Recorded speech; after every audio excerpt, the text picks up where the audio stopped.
有不法的業者騙民眾投資黃金，實際上就是要甲人拐錢。這2年的時間，就賺僥幸錢181億，攏總是559個人受害。台北地檢署依照銀行法，甲38個人起訴，求判主嫌18年的徒刑，也若公司是罰40億。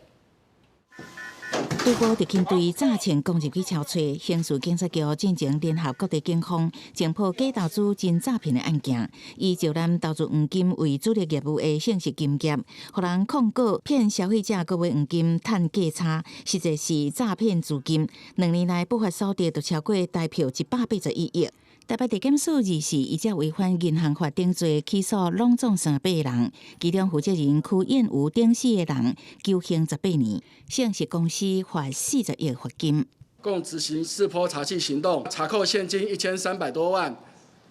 黃金50公斤。查到黃金攏擺佇桌頂，警方已經查扣50多公斤的黃金，還有法拉利、勞斯萊斯等真儕款高級車，銀行銷貨6億6300多萬，分別扣人拍賣甲扣押。在以教育訓練、資產配置的方式，在各地辦理講座，吸引民眾前往投資，或者是透過社群平台進行陌生開發。姓氏金業的業務以8%至12%折扣吸引投資人購買，若是被害人有疑慮想要看實體黃金，就引導去3間門市參觀庫存。業者原來會佇契約期間發放利潤，佮以黃金持續佇起這個話術，佮誘拐受害人續約，甚至佮加錢投資。過手金額則佮分配予各業務幹部。不過去年底有投資人發現唔對，卡105反詐騙專線，檢方開始調查，姓氏金業實際的黃金進貨量，敢若差不多10億，甲賣出去的181億黃金契約差傷濟，這個騙局才壓出來。實際看了判決書了，很多人在去